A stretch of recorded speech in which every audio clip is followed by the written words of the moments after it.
Good morning. Thank you. Thank you very much. And it's a tremendous honor for me to be here on this occasion for such an important conference. I want to start by thanking Sarah for that introduction, but much more than that, for her life's work. She's been involved with the Holocaust Memorial Museum since it was just a plan on paper, and she's been here every step of the way, shepherding it to the extraordinary heights it has assumed as a learning, teaching experience for 1.7 million people every single year, the vast majority of whom are young people. And I also want to thank Dr. James Lindsay, Senior Vice President at the Council on Foreign Relations, and Mr. Michael Abramovitz, the Director of the Committee on Conscience here at the museum. And as a point of personal privilege, let me also thank my longtime friend Mark Penn for doing this important research, and also Dr. David Hamburg, who I don't know if David is here, but David and I have been talking about these issues for longer than either of us care to remember, and much of his work and his thinking has been incredibly important. Now, this gathering is yet another example of what the museum does so well. It brings us face to face with a terrible chapter in human history, and it invites us to reflect on what that history tells us and how that history should guide us on our path forward. As Sarah said when we were walking in this morning, human nature did not dramatically and profoundly change in 1945.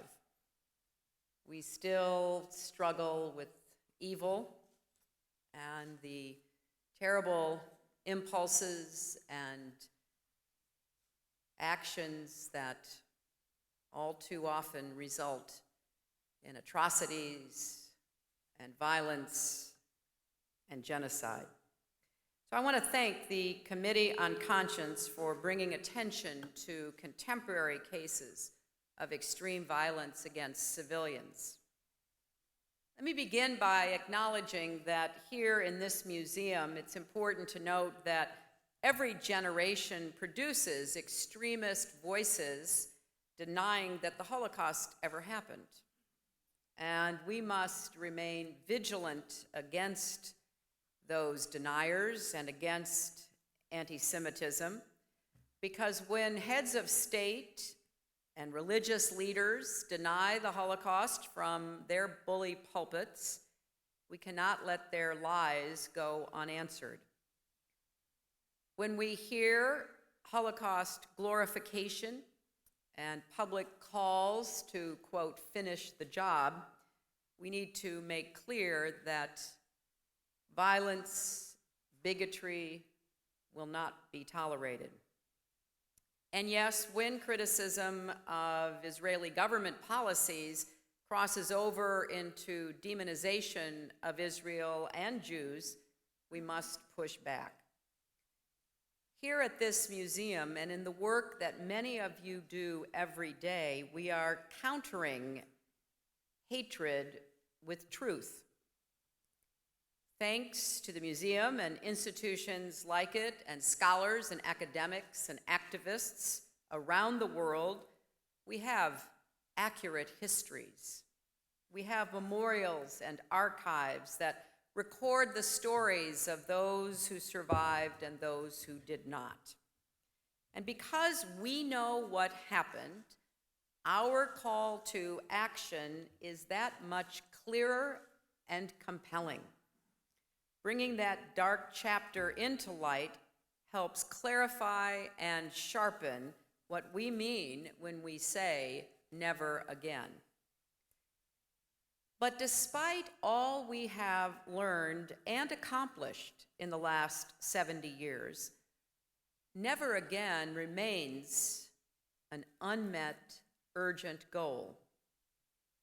At the end of the 20th century and the beginning of the 21st, we have seen campaigns of harassment and violence against groups of people because of their ethnic, racial, religious, or political backgrounds, and even some which aimed at the destruction of a particular group of people, fitting the definition of genocide. The Khmer Rouge slaughtered those suspected of having a high school education or other supposed enemies. Saddam Hussein massacred Kurdish communities in northern Iraq. Entire villages in Sudan were wiped out by government-supported militias. So in April, President Obama came to this place, right here, to underscore this administration's commitment to stopping the mass slaughter of civilians. He laid out a broad vision declaring that fighting atrocities must be the work of our nation and all nations.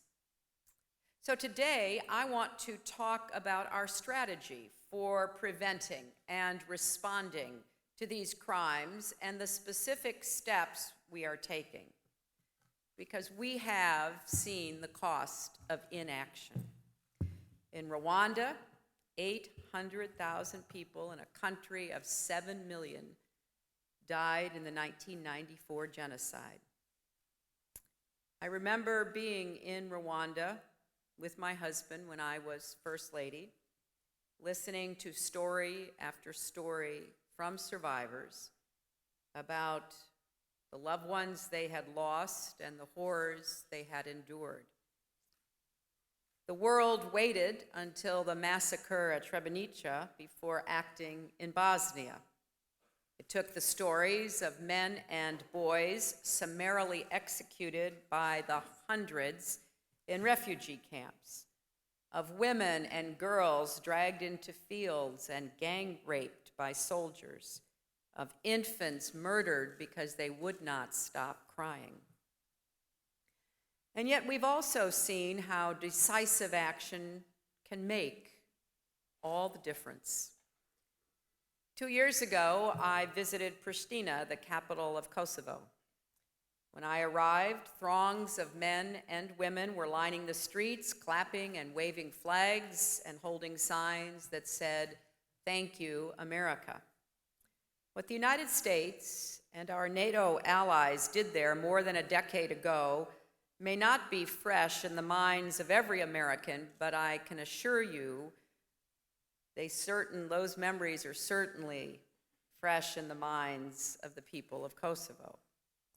During that time, families lived in fear that they would be dragged from their homes, loaded onto trains and trucks to ethnically cleanse communities. If we had failed to intervene when we did, who knows how many faces would have been missing from those crowds. So we do have a moral obligation to confront threats such as these, because they are violations of our common humanity. And as the poll you've just heard about shows, the American people share this commitment and believe we do have a responsibility to act. But it isn't just the morally right thing to do. These crimes undermine stability in countries and across regions. They spark humanitarian crises and send refugees streaming across borders. They reverse economic progress and stymie growth for generations. They create bitter cycles of vengeance and retribution that can scar communities for decades. President Obama was clear when he stated that preventing mass atrocities and genocide is a core national security interest as well as a core moral responsibility. So if a government cannot or will not protect its own citizens, then the United States and like-minded partners must act. But let me hasten to say, this is not code for military action. Force must remain a last resort, and in most cases, other tools will be more appropriate through diplomacy, financial sanctions, humanitarian assistance, law enforcement measures. The administration has acted on this commitment. When the Gaddafi regime threatened a massacre in the city of Benghazi, we forged an international coalition to stop the assault. When Laurent Gbagbo violently clung to power in Côte d'Ivoire, we worked with UN partners to prevent the killing of innocents and to pressure him to relent. Now he is standing before the International Criminal Court. When the Lord's Resistance Army escalated its attacks against civilians and its brutal work of turning children into soldiers, we helped governments throughout Central Africa increase their efforts to go after the leaders, including Joseph Kony. And we continue to work with international partners to end the ongoing violence in Syria and usher in a democratic transition. Now, why we have acted in these cases, to try to stop violence, to contain events that could create even more terror, may not be a hard question to answer. But the questions of exactly when and how to act are difficult. The fact is that there is no one-size-fits-all solution. Every situation requires a tailored and careful response. And today I want to discuss a few specific practical steps that we are taking to combat genocide and mass atrocities. And I want to highlight two core ideas. First, we are putting new emphasis on prevention. And second, we are seeking to expand the range of partners contributing to this cause because no one country can be effective alone. Let me start with prevention. If you want to stop atrocities before they start, how do you know what to look for? Well, genocides and mass atrocities don't just happen spontaneously.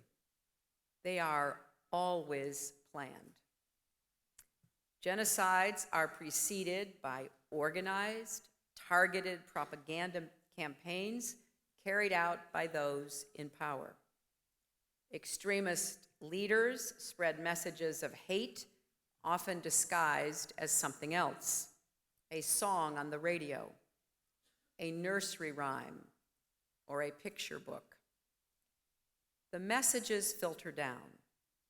Those in power begin to dehumanize particular groups or scapegoat them for their country's problems. Hatred not only becomes acceptable, it is even encouraged.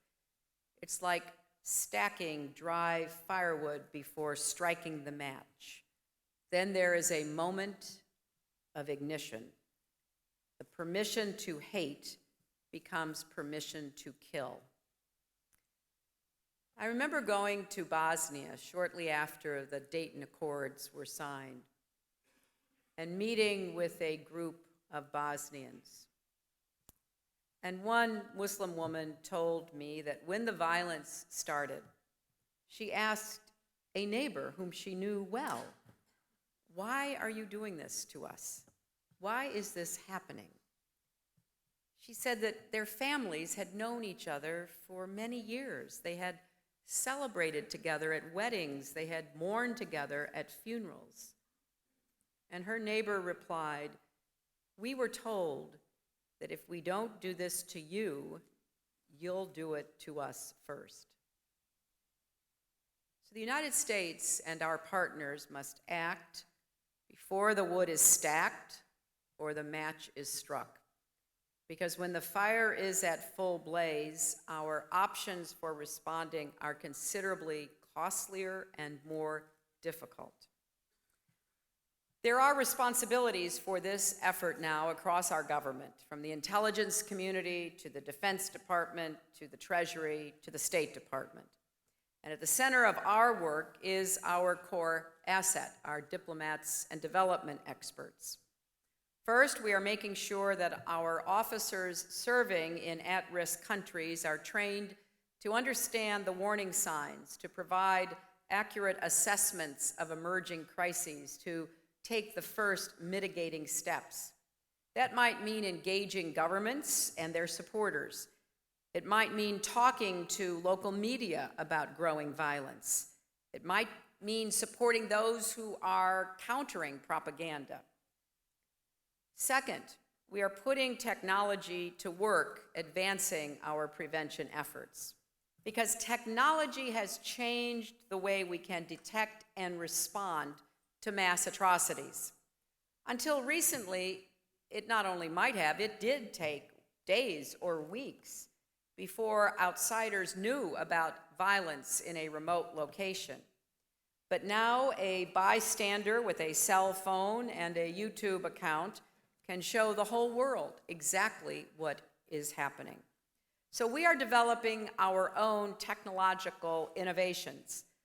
Our Bureau of Democracy, Human Rights, and Labor is working on a project to detect when governments use malicious software to target protesters and then warn those being targeted. We also want to educate citizens about the risks of certain types of electronic communications and the availability of more secure alternatives. And as President Obama announced here in April, USAID is partnering with Humanity United on a tech challenge to identify new high-tech innovations that will aid this cause. Third, we are enhancing our civilian surge capacity. We already have personnel trained to analyze conflicts and diffuse potentially violent situations. Now we will be using those personnel to focus on atrocity prevention. We have deployed our civilian response corps to countries such as South Sudan, the Democratic Republic of Congo, Sri Lanka, and Kyrgyzstan.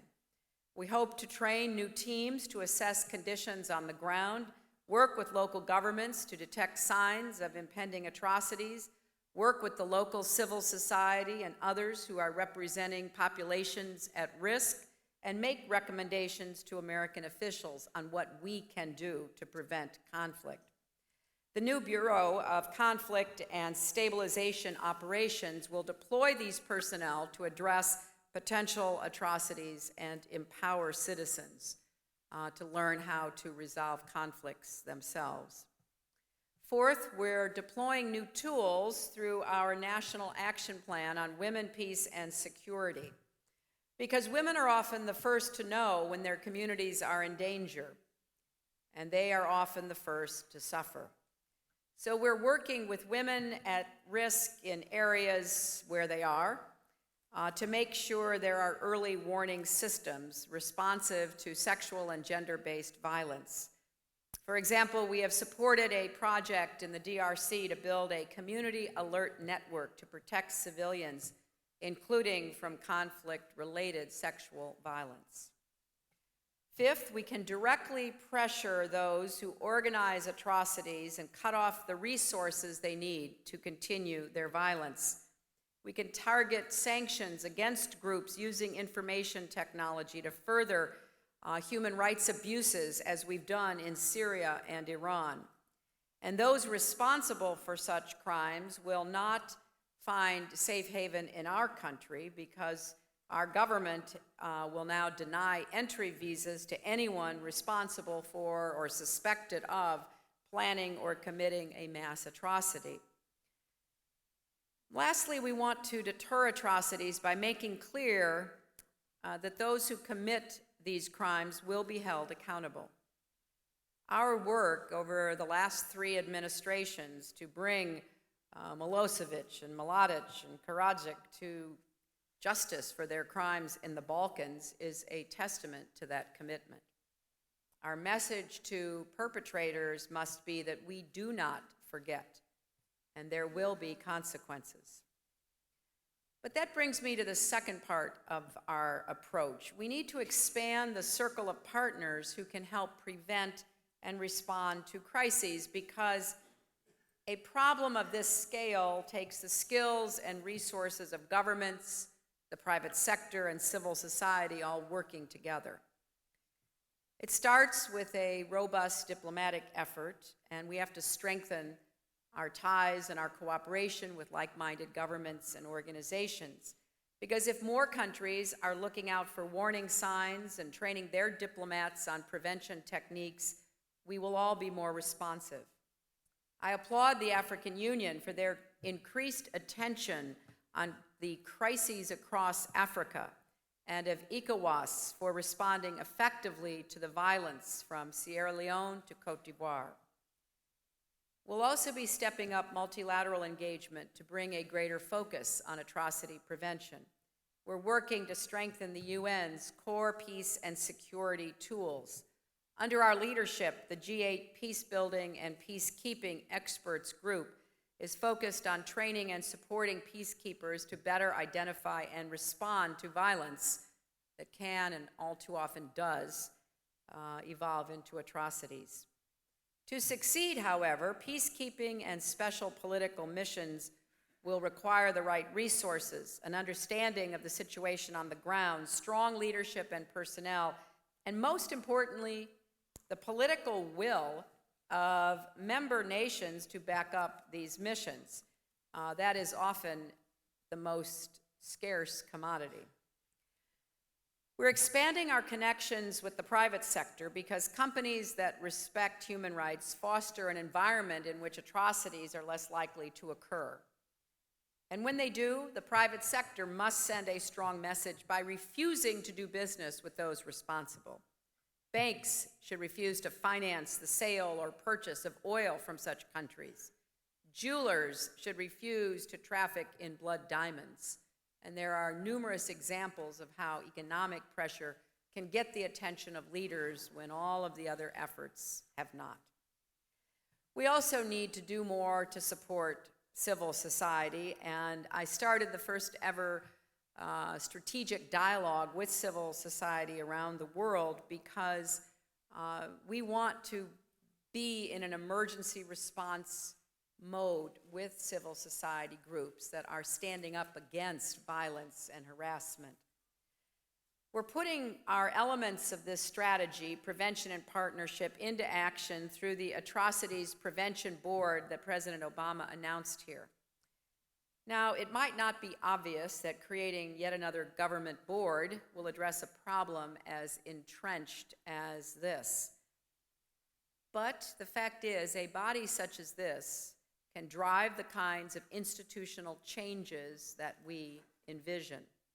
It can help galvanize efforts across our government to focus on prevention, to ensure that all our tools and resources are being put to good use. And it will give us an organizing principle, if you will, because it is difficult. There is so much information coming into this government on a second-by-second basis, and making sure it gets pulled together in one place where people can assess and analyze it and then suggest actions based on it is a challenge.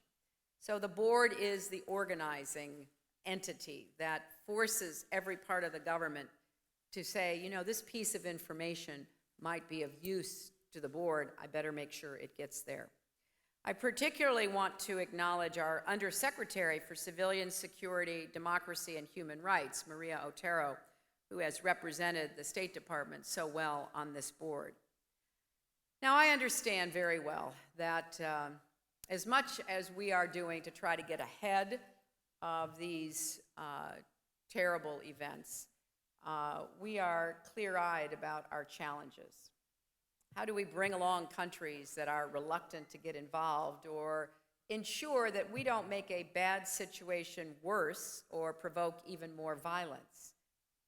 So we have to approach this work with a large dose of humility and understanding. But one thing must be noted. all nations have some influence and leverage that they can put to use if they are so engaged and focused. Even if nearly every country in the world takes a stand, we have seen recently how one nation or a small group of nations' obstruction can derail our efforts. That has been the challenge we have faced in the UN Security Council over our efforts in Syria. As the Assad regime continues its bloody assault on its own people, despite crippling sanctions, condemnation, increasing political pressure, they have found support, primarily from Iran, Russia, and China. More than 100 other nations and organizations have made clear that Assad must step aside in order for a transition to begin. And we're supporting the Syrian Justice and Accountability Center, which is compiling evidence of serious abuses and violations of human rights. We're supporting the UN Commission of Inquiry, which is gathering evidence about the crisis. We're sending a message to the Syrian regime and making clear that there will be consequences for their actions. But I have to say that we are also increasing our efforts to assist the opposition. This is a very complicated and difficult set of circumstances on the ground. And yet we know that the sooner it ends, the less violence there will be and the less chance for extremism to take hold. But it will be unfortunate if indeed the Assad regime and those around them decide that it's an existential struggle for them. And they will maintain and even increase the level of violent response. We think about and worry about and work on these issues all the time. And if it were easy, we wouldn't have to do things like have Holocaust memorials or atrocity prevention boards. But we are struggling with some of the deepest and most difficult impulses of human beings to protect themselves, to obtain power, to dehumanize others in order to enhance their own position and standing. And we have to do everything we can to keep pushing forward humanity's moral response and effective efforts. I want to close, though, by saying that not every mass killing is announced by the explosion of mortars or the exchange of gunfire or concentration camps. They aren't always cases of governments slaughtering their own people. There are slow motion crises that develop over time and don't capture daily headlines and are even more difficult to address, like the use of rape as a weapon of war. In the Eastern Congo, it's estimated that 1,000 women and girls are raped every day.